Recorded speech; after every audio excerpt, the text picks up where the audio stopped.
Today's Pro Bike's a pretty unique one. This is Sam Reynolds Polygon XquarOne DH.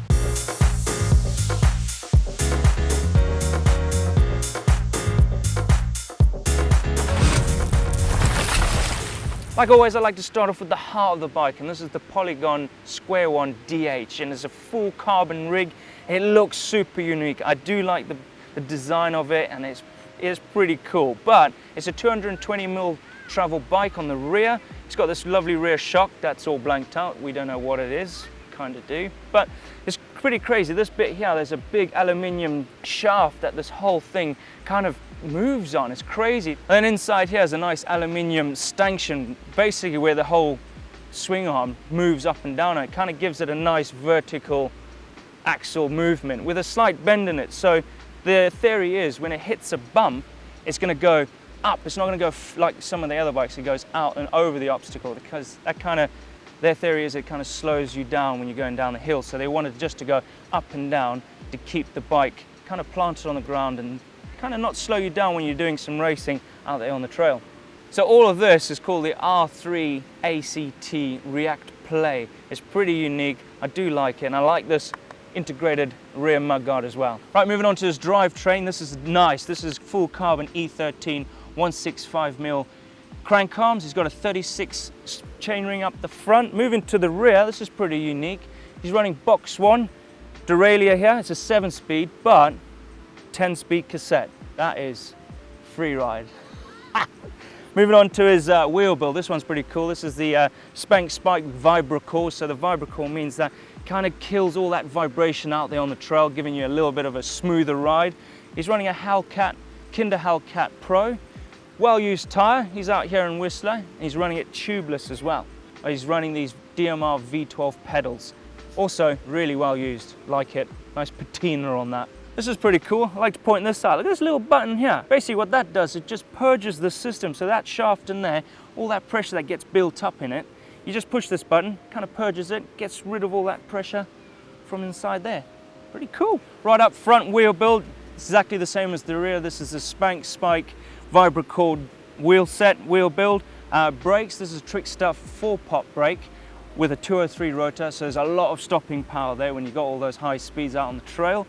Moving on to the forks, these are the Suntour Rux 38, so that's a 38mm stanchion. This is a 27.5 wheel build bike, and this is a boost front end. And to give him all that grip up the front, this is the same as the rear. This is the Kenda Hellkat Pro cockpit. This is a pretty cool one. It's really short. He's running a large frame, so he's gone for a 30mm directed mount stem on this bike.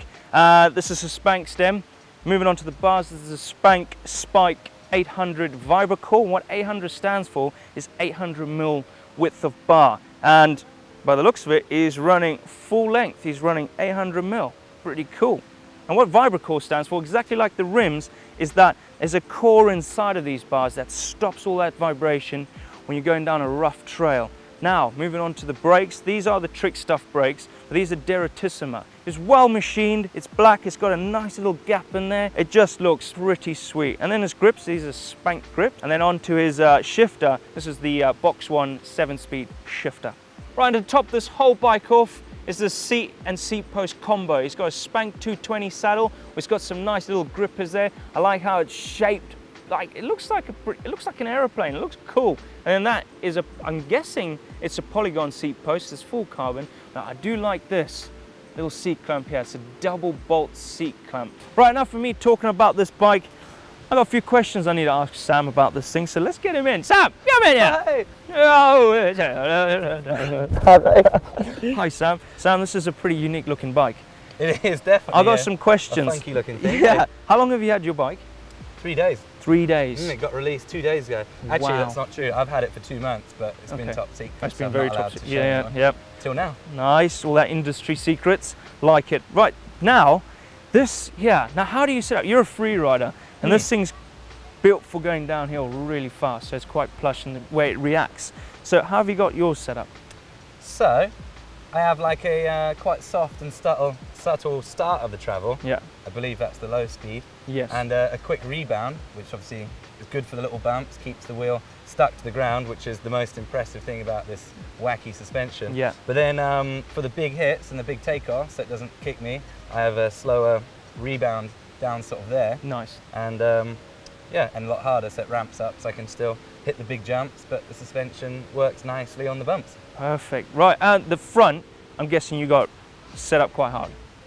But actually not, because we're here in West. Yeah. And everyone knows how bumpy it is. It's actually fairly soft compared to what I normally run, so I can hold on down those tracks. Yeah. And yeah. And wheel tire pressure, you got them quite hard. I see you running your tubeless on the rear, and then tubed up the front. Yeah, normally I have tubes because I hate tubeless, it's crap. But I got a flat puncture and someone promised me I wouldn't get a puncture if I did tubeless. Okay. So I'm just finding You're out just that going to theory find right that now. out today, Yeah. I guess, when you hit the trail. Yeah. Right. Nice. But yeah, obviously, again, being in West, it's made of rock, so Yeah. I've got a bit harder pressure than normal, probably up at like 35. Perfect. Just to, you don't get as much grip, but having a puncture at the top is Yeah. like the worst thing and it ruins your day. Yeah, yes, we know that.